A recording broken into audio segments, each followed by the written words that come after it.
Does the flap of a butterfly's wings in Brazil set off a tornado in Texas? This is the question Edward Lorenz, a meteorology professor at MIT, posed nearly half a century ago. That was the moment the term butterfly effect was born. Our knowledge of the butterfly effect has largely been based on pop culture. The idea that a flutter of an innocent butterfly soaring through the sky in one part of the world can cause a tornado in the other side of the world. However, Lorenz never intended for the term to be applied in this way. The purpose of this provocative question was to serve only as a metaphorical example. Instead, what he wanted to convey was the idea that some complex dynamical systems exhibit unpredictable behaviors, such that small variances in the initial conditions could have profound and widely divergent effects on the system's outcome. Because of the sensitivity of these systems, outcomes are unpredictable. This idea became the basis for a branch of mathematics known as chaos theory, which has been applied in countless scenarios since its introduction. Here you can see we've drawn a schematic diagram for the double pendulum. So it's essentially two pendulums with the second pendulum attached to the end of the first one. It consists of two masses, m1 and m2, which are suspended by two massless wires with length L1 and L2. It has 2 degrees of freedom, so what that means is that with two variables we can describe the position of the whole system. This is easiest if we use theta1 and theta2.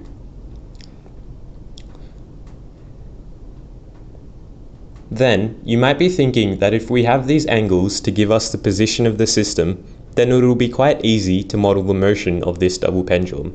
However, there's two issues with this that make our problem more difficult. The first one is that the tension force exerted by the two strings on the masses is not constant. So there's some tension force here and here. These forces have varying magnitude and direction. We can't use an equation to model these forces because they are forces of constraint, which mean they change depending on what force needs to be exerted to keep the mass in a particular path. For example, for mass 1, it must stay a certain distance away from the top pivot point. The second issue is the lower angle, theta 2. It's measured from a vertical line, but the variable alone can't provide the motion of the lower mass. Theta 2 could be 0, but the lower mass could still be moving due to the motion of mass 1. This means that the time derivatives of theta 2 become rather complicated. Therefore, the best way to solve this problem is to use Lagrangian mechanics, because it's well suited for such problems. It uses energy and constraints to get an equation for motion. For the double pendulum, we can get expressions for the angular accelerations for both angles, the second derivative with respect to time. These angular accelerations are a function of both the angles and the angular velocities, so there's no real simple solution for the motion of the two masses.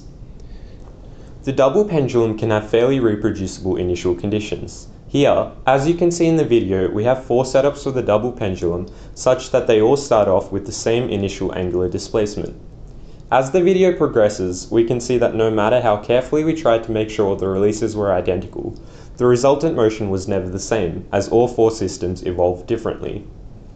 This sensitive dependence on the initial conditions is one of the biggest features of chaotic motion, as tiny arbitrary differences in the initial conditions are exponentially amplified with time. This is visible in this demonstration as the effect of small perturbations snowballs out of control as time goes by. So essentially, these small perturbations can cause huge variation in the resultant motion of the pendulum. It's important to remember that chaotic motion is not the same as random motion, since a chaotic system is deterministic, while a random system is not. Theoretically, the motion of all 4 pendulums should have been the same. However, practically speaking, it's impossible for this to happen, because of problems like tiny imperfections in our model and classical fluctuations like thermal oscillations.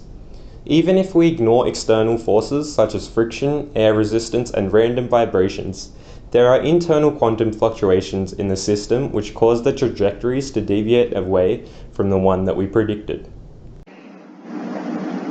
Using Tracker, a video modeling software, we were able to track the crazy and irregular path of the pendulum, revealing its chaotic motion. So first we filmed our double pendulum at 60 frames per second and imported it to Tracker. Then we tracked the motion of the second mass at each frame and obtained a data table with x and y positions over time. After this, we plotted the horizontal positions x with vertical positions y. Let's see what happens when we play our video.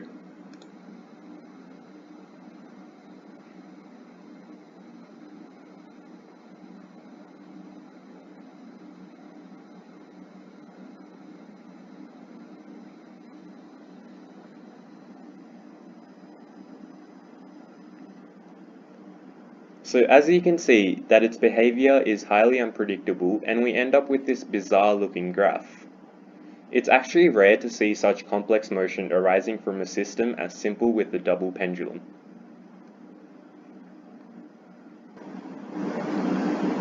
So this time I'm going to play the video again, except I'll choose to display a trail of the position of M2.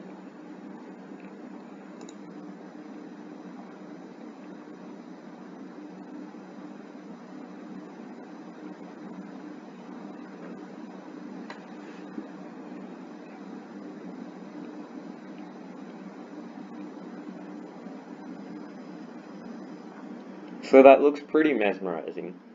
I can also choose to show the final path taken by the pendulum.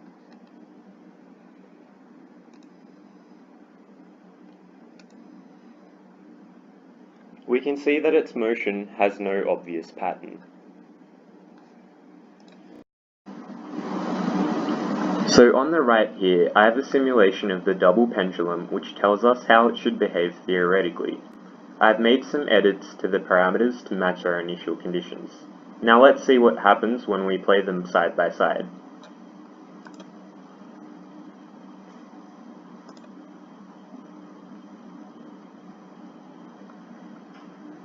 While it's clear that both the experimental and theoretical experiments behave chaotically, the simulation pendulum moves a lot more freely since it assumes that there is no friction and air resistance. We did our best by using bearings at the pivot points to minimize friction. However, the fitting of our bearing on the arms was a bit too tight and hence the energy of our system dissipated quickly.